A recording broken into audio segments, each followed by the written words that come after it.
The government arrived before the family did. That is not a figure of speech. On the morning of January 8, 1943, Nikola Tesla was found dead in room 3327 of the Hotel New Yorker, a single occupant in a midtown Manhattan hotel where he had lived for over a decade. He was 86 years old. He had no family present at the moment of his death. No colleagues had been called. The hotel staff found him, and within hours, not days, not weeks, representatives from the FBI and the Office of Alien Property arrived and began removing documents, notebooks, letters, and physical materials that Tesla had accumulated across his final working years. The official explanation was wartime security. The year was 1943. The United States was 2 years into the Second World War, and the government had legitimate interest in the work of certain scientists and engineers. Tesla's name carried institutional weight. His contributions to alternating current had powered the country for half a century.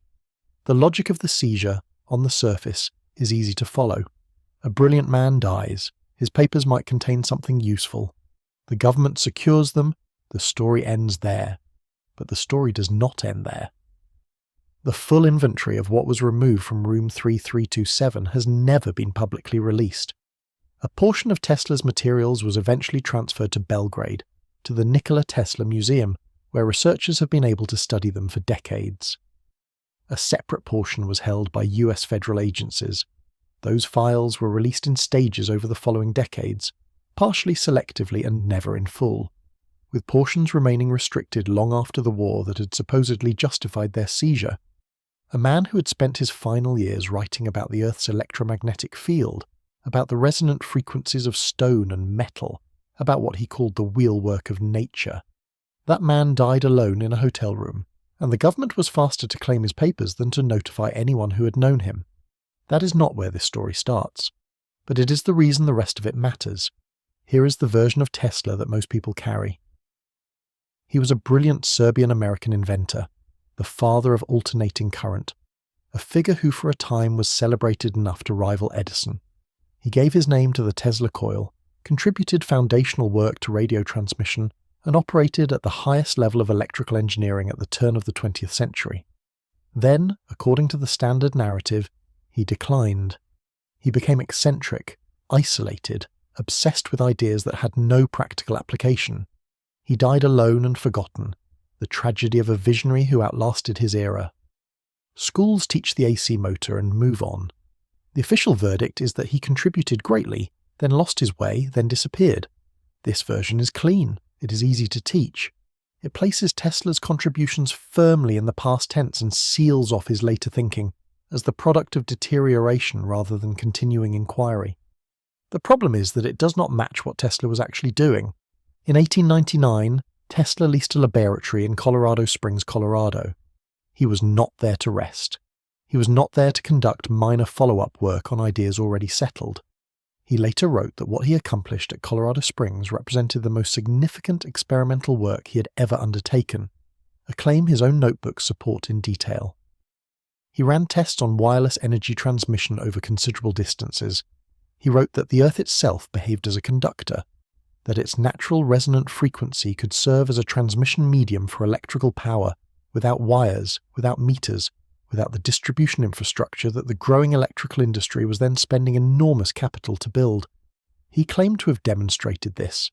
The records from Colorado Springs show a man working with precision and urgency, at the height of his experimental capability, not at the beginning of any decline.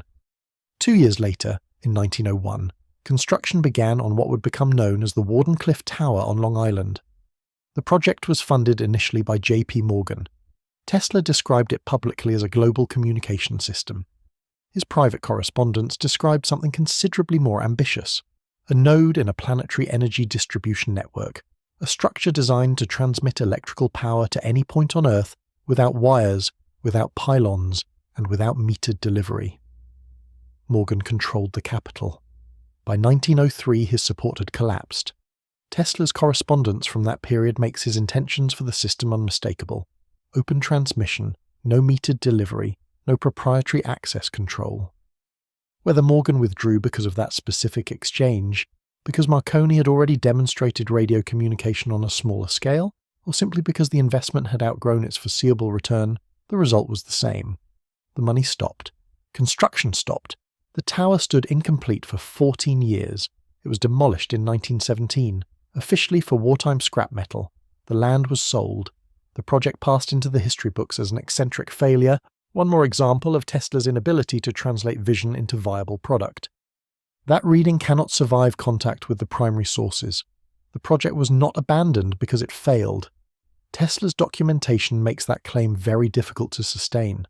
The project was abandoned at the precise moment its most fundamental feature, open, unmetered, freely accessible energy, became undeniable to the man controlling the financing.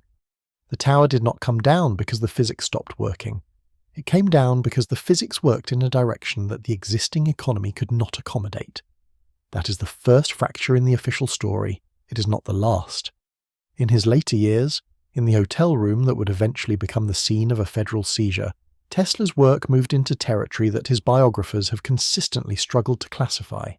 He was not simply refining electronics, he was not revisiting old patents. He was asking questions about the built world, about old buildings, about the choices embedded in stone and copper and height and geometry that builders across centuries and cultures had made long before the industrial era arrived and reorganized what counted as legitimate knowledge. He was asking, in effect, whether the designers of the great pre-industrial structures had understood something about resonance and the Earth's electromagnetic character that the modern scientific establishment had either missed entirely or quietly stopped pursuing. His notes reference Gothic cathedrals, bell towers, copper domes, the specific proportions of vaulted naves and pointed arches. He was not reading these buildings as a historian or an admirer of ecclesiastical form. He was reading them as an engineer. The questions he was asking were engineering questions. Why are these built this way? What problem were these proportions actually solving? What were the people who designed them building toward? This is where the standard history of architecture becomes revealing precisely in what it leaves out. Medieval cathedrals are extraordinary engineering commitments. The resources required to build them, the labour sustained over generations, the materials transported across entire regions, the economic priority assigned to their construction by communities that had very little surplus to spare, were immense, and yet the official history of these buildings is almost entirely aesthetic and devotional. They were built to glorify God. The pointed arch was a structural innovation that permitted taller walls. The flying buttress solved the problem of lateral thrust. The rose window was an expression of light and theological symbolism. These explanations are not entirely wrong, but they describe the appearance of the buildings without investigating whether the appearance and the actual function were the same thing. Tesla was not satisfied with that separation.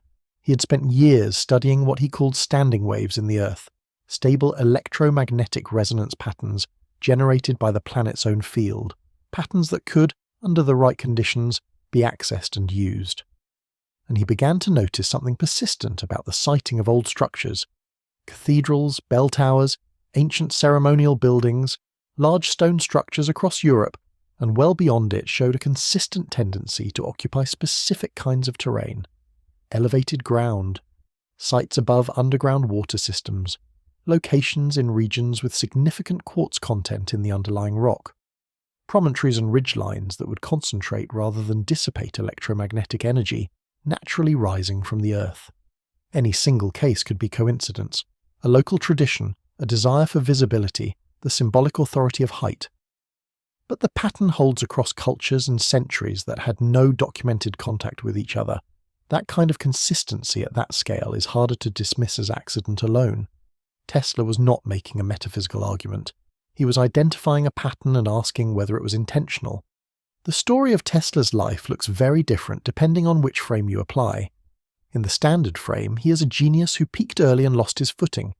In a different frame, one his own documents support, he is a man who spent his most productive years building toward a form of energy that required no central infrastructure, no proprietary distribution, no payment at point of use, and who spent his final years asking whether the world that preceded the industrial economy had already understood that form of energy and built for it in stone and copper and bell bronze across centuries of deliberate construction. Those are not the same story. What matters is the mechanism by which one version survived and the other did not. In 1884, when Tesla arrived in America, the electrical industry was still being shaped.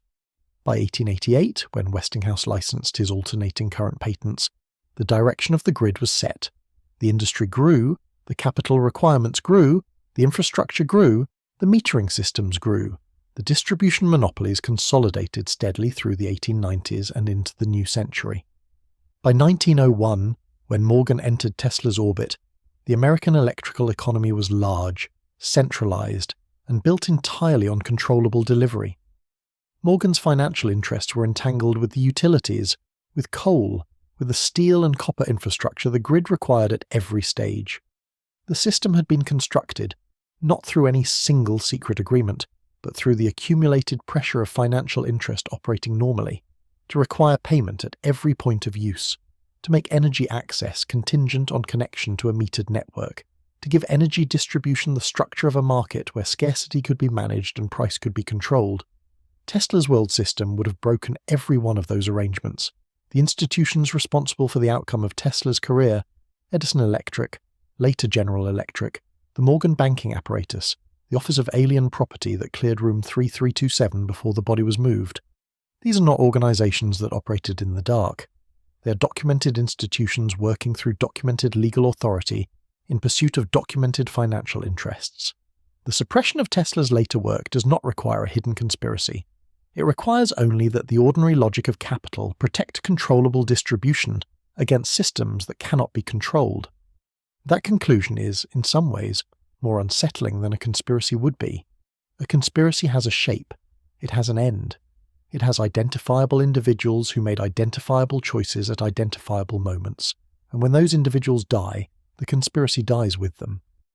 But if the outcome of Tesla's career was simply the normal operation of economic systems doing what economic systems do, then the suppression is not an event with a conclusion. It is a structure, and structures outlast the people who build them by a very long time. The FBI's Tesla files, released in stages across the decades since his death, confirm that he was still working on resonance-based energy transmission in the final year of his life. What those files reference but do not fully explain, and what his published work does not account for, are the field observations Tesla reportedly made at several European sites during his extensive European travels in the early 1890s, observations that appear in none of his widely cited correspondence and that no complete archive has been able to locate.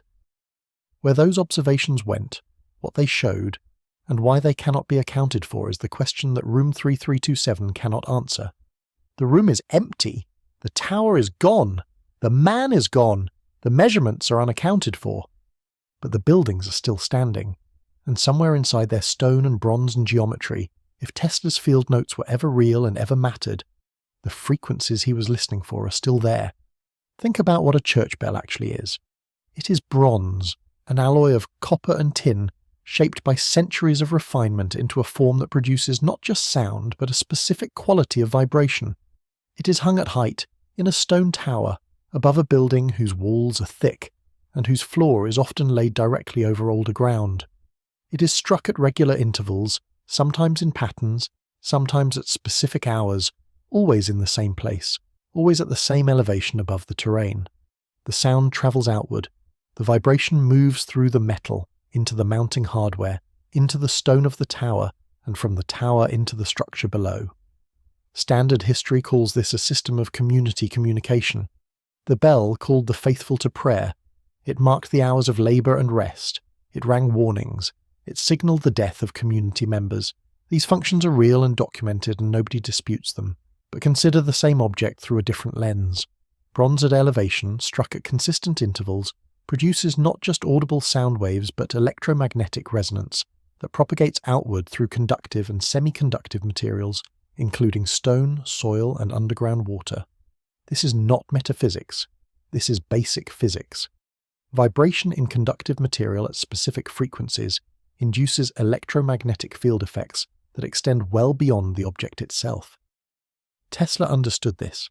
He had spent years studying the relationship between mechanical vibration and electromagnetic output.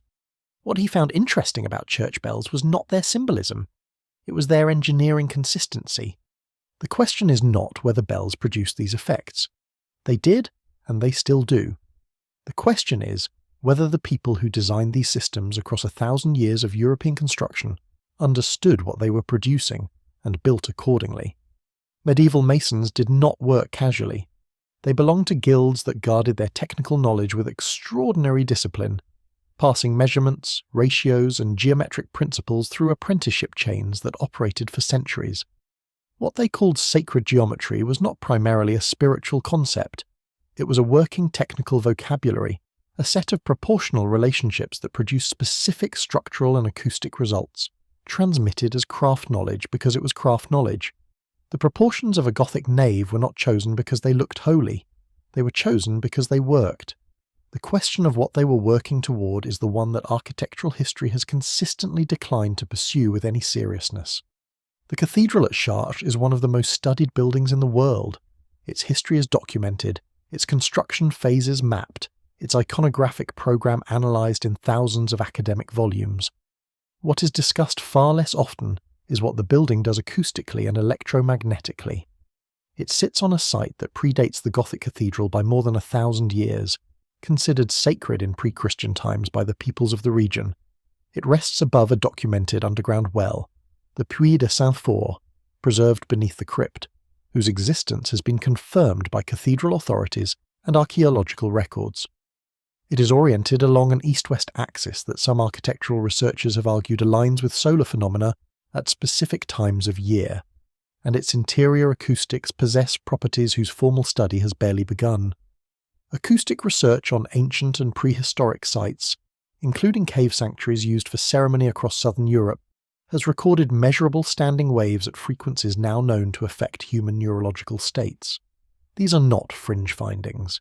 They appear in peer-reviewed archaeoacoustics research, a field that has grown significantly in recent decades precisely because investigators kept noticing that ancient builders across different cultures and continents consistently chose or modified spaces to produce specific acoustic effects. Whether Gothic cathedral builders were working within the same awareness remains an open and largely uninvestigated question in mainstream architectural history. This is the question the official history of these buildings has never been willing to ask directly. Tesla asked it, not in a published paper, not in language that the scientific establishment of his era would have recognized as legitimate inquiry, but in the notes that were still in his possession when federal agents entered room 3327, and in the field observations from his European travels that have since become unaccountable. He was assembling an argument that the pre-industrial built world had operated according to a functional relationship between architecture, resonance, and the Earth's own electromagnetic field. A relationship that the institutions of the modern era had not disproven, had not investigated seriously, and had arranged, whether consciously or structurally, to leave classified as primitive decoration. Here is where the economic argument has to be made plainly. The transition from pre-industrial energy systems to fossil fuel dependency did not happen as a natural progression from less efficient to more efficient. It happened through a series of institutional choices made by specific men with specific financial interests in the late 19th and early 20th centuries. Rockefeller's Standard Oil built a petroleum distribution empire in the same decades that Morgan's financial apparatus was shaping the electrical grid. These men did not coordinate in secrecy. They operated in the open, and their logic was openly stated. Energy is a market, and markets require control of supply. What they built was not the most efficient energy system available to them. It was the most controllable one. Metered delivery, centralized generation, proprietary infrastructure at every stage, payment at every point of use, scarcity managed by controlling access to the network itself. This is the architecture of the modern energy economy, and it was chosen, not discovered. Tesla's Wardenclyffe project, even in the limited form he was able to publicly describe before funding was cut, would have broken all of it. A planetary resonance network drawing on the Earth's own electromagnetic field, accessible to any receiver without a billing relationship, without a utility connection, without a distribution monopoly standing between the energy source and the person using it. That system would have made the infrastructure Rockefeller and Morgan were building not merely obsolete but irrelevant from the start. The money stopped, the tower came down, and what followed was not simply the end of a project. What followed was the quiet management of a category. Now step back for a moment and consider what this required on the level of knowledge management. It was not enough to defund the tower. The tower could be rebuilt if the idea survived. What had to be managed was the category itself. The possibility that distributed, resonance-based, architecturally embedded energy systems were a viable and historically grounded alternative to the grid being constructed. That possibility had to be moved out of serious inquiry and into the territory of eccentricity, mysticism, and the residue of a failing mind. Tesla's declining reputation served that function with remarkable efficiency. If Tesla could be established as a man who had lost his grip, then everything he had been investigating in his final decades could be dismissed not on its merits, but on the messenger's credentials. The genius became the cautionary tale. The inquiry became the symptom of deterioration. The buildings he was studying remained beautiful monuments to faith and medieval ambition, safely beyond any functional interrogation. The official story needed Tesla to have declined. The timing of his reputation's collapse repays examination. He was celebrated through the 1890s while his work was generating patentable, distributable, monetizable products. His standing began to erode in the early 1900s, precisely as his ambitions turned towards systems that could not be owned. The pattern is not subtle once you look at it directly. Someone will ask for the sources. Someone should. Where is the medieval blueprint that labels a cathedral as a functional energy system? Where is the document recording a deliberate decision to suppress resonance-based energy research as a category? Where is the proof? These are reasonable questions. Here is an honest answer. There is no recovered blueprint that labels a cathedral as an energy node. There is no single memo in which Morgan or Rockefeller instructs someone to suppress Tesla's work beyond a specific project. What exists is something more structural, and in some ways more difficult to dismiss. Consistent geometric patterns across cultures separated by centuries and oceans. Documented acoustic properties in buildings whose official history describes only religious function. Tesla's own documented field interest in those buildings, and the observations from his European travels that cannot now be located. The seizure of his final papers within hours of his death. The federal files released in stages across subsequent decades, incomplete and selectively disclosed.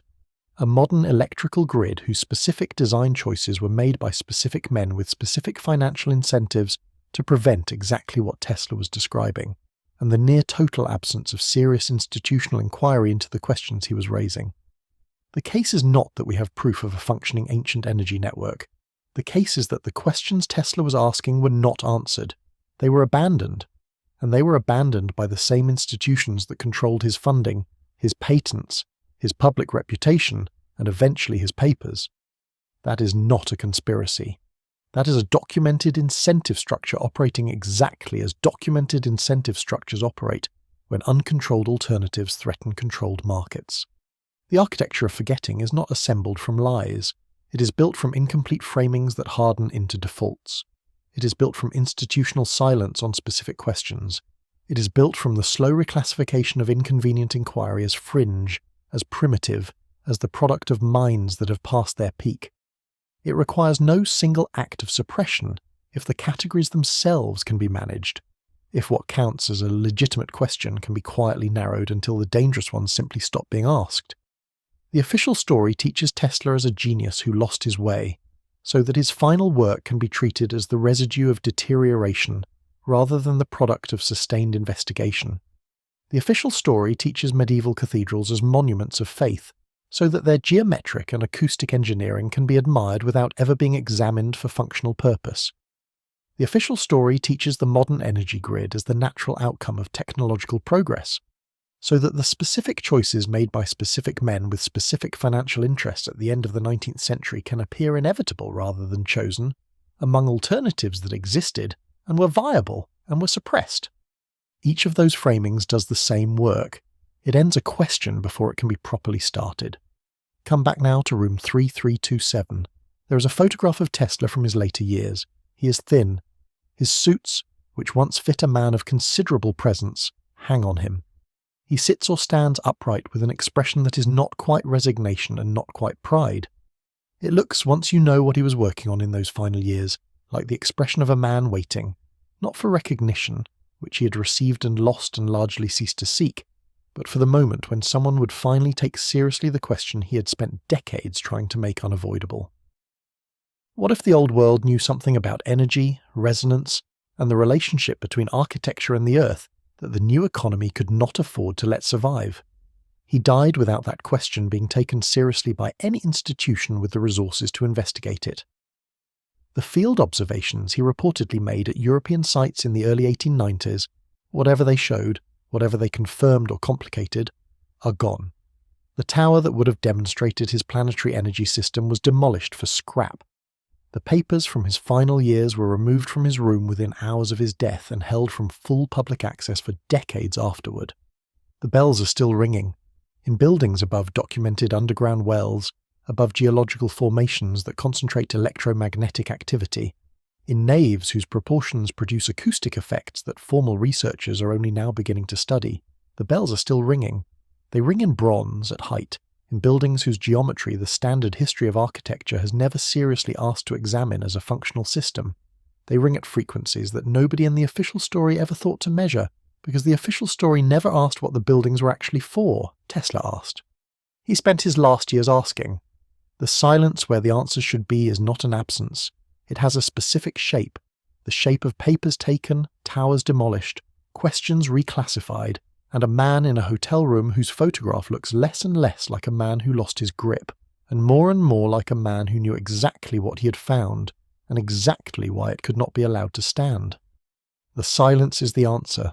It always was,